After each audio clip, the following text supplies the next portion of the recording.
Hey there, just checking in with you guys. Someone asked me recently, what do you get out of Kundalini Yoga? You know, why did you get started with, or how did you get started with Kundalini Yoga? You've been teaching it a while now. And so I thought about that, and I wanted to just lay it out for you and tell you what happened.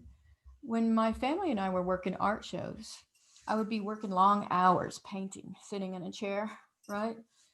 And my back would get all stiff and sore. And so at that time, I was doing a lot of walking, riding horses, and I was doing push ups to keep my back in good alignment, right? And it would do certain things for me, but there's a lot of physical problems that it did not take care of. It was specialized. It only took care of one little section, okay? And I wanted to find something more holistic, you know? So I had read Be Here Now by Ram Dass, and I wanted to find a yoga course of some sort. And there were none to be had in my area at all. And so in poking around and looking through magazines, basically, I saw mail order course from Self Realization Fellowship. And so I started that course, and I did that course for 2 years, where they would send me a letter once a week, and I would do yoga and I do meditation, and it was all I had. So that's what I did, and it took care of my needs for a good long time, actually. But as I began to travel more, then I needed to do more physical stuff, and Self Realization didn't have more physical stuff. They only just had the meditations, really.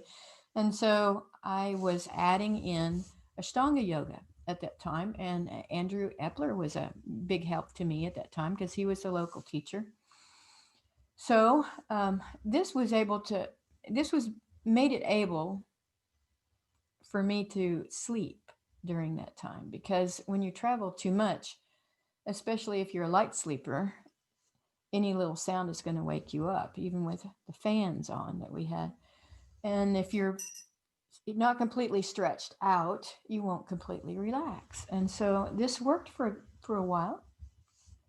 But I found that I wanted deeper meditations. Really. I wanted more solace for my psyche, you know? And so I was in San Antonio working a show, and it was a very strenuous show. And I had this Kundalini awakening experience that was like an electric current up my spine. It was just like for an hour or more. And this was in the middle of the night, and I needed to work the next day.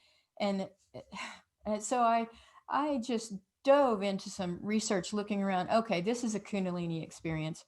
Who can I talk to about this? And so I found a teacher in San Antonio, and during a break, I went to her class, and it was great. And the very first time I did Breath of Fire, I and felt that shift, you know, I knew that that's what I was looking for right there before I even did the meditation for that day. But by the time I did the meditation, Kirtan Kriya, I was like, oh, yeah, yeah, yeah, this is it. This is it. This makes me feel at home in my body, it makes me feel at home in my psyche. And there was such a deja vu feeling, like I'd been there before, I'd done this before, but this was my very first experience in this lifetime of doing it.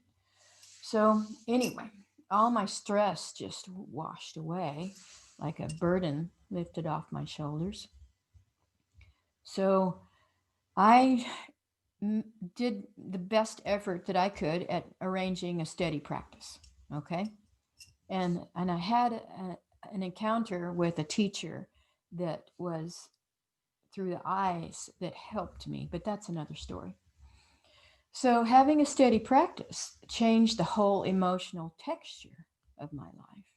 When I could get excited about things in the past, I couldn't even think. There would be an emotional block that would happen, like, and I would short circuit myself. And and especially coming from a family where my father had 4 open heart surgeries during my growing up, there would be these periods of time where this would happen. And so I had so much empathy for him. I could feel what he was feeling literally. You know, like my heart hurt and I was dizzy and I wanted to help him in a way that was real. But I was only 6 years old when the very first surgery happened with him. And God bless him, he did the best he could to hold himself together. So years and years later, the chanted meditations of Kundalini Yoga began to knit my psyche back together. And I found a wholeness that I could project from to be of real service to people with a healing presence instead of just mirroring their pain. You know, there's a place for doing that, mirroring of the pain, but then you have to go on beyond that. So, healing was a big issue, but creativity was too. It changed. Instead of being so scattered, starting 3 projects and then never finishing them, I began to be able to do 3 or 4 projects and bring them to completion, you know, which was a big plus. And, you know, if you've raised any kids, there's always kid projects. If you're raising a garden, there's garden projects we had. And all of these need to be kept track of. It's like the 3-ring circus, right? Or more. So, living a full life as a mother and a grandmother, I know that there'll always be kid projects and art projects and sculpture and painting and yoga class projects and workshops, you know, that all have to be um, kept track of and organized. And it's helped me so much to be able to do these things by having a steady yoga practice. It maintains the structure of my being, you know, so I have a home for all these things to come from. So, anyway, it also helps through major ups and downs. Like when my husband passed away, we had been together for 40 years, and he was my best friend and my business partner. And all of that just unraveled with his getting the brain cancer and passing away. We did our best to fight it, you know, when we were in the middle of it, and find holistic remedies, and it was too short of time to make it happen. So from the time he was diagnosed until he passed away was 4 months.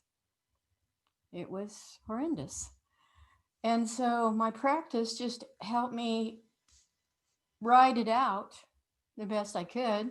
We all have different coping mechanisms, but this was the healthiest of the coping mechanisms I'd ever had in my life. And it was a financial disaster as well as losing my beloved, my Daryl. Being my business partner, I couldn't really do the business without him, and so there it went.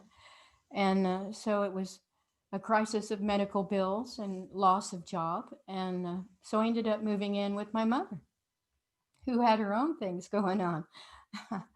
So anyway, I sold the farm and all the things that we'd built together. And it became apparent that I was just going to have to keep up a regular practice to stay sane and to have a life and rebuild my life. So I was glad to have that hour of yoga, hour of meditations in the morning. And I stayed through it the best I could. It also became apparent that I had to have a bedtime meditation too, or it would not hold me. And because when I didn't do the bedtime meditation too, I felt like I was falling through a bottomless pit, you know, it just in free fall. So I stuck with it, and eventually, the stillness of meditation and my childhood curiosity about God, the God feelings permeating all things, began to surface and show up. I could finally get still enough again. And I could notice the bigger picture about what I needed to do for my family and for the rest of my life. And none of these realizations would have happened without meditation and yoga. None of it. I would have just been bouncing and emotionally acting out endless reactions to outside stimuli, because that's the way the brain is made. So I'm really grateful for all of my teachers that have brought me to this place here and some kind of reasonable happiness. So that's my story, and I'm sticking to it. God bless you guys on your journey, and I hope that you can learn from this.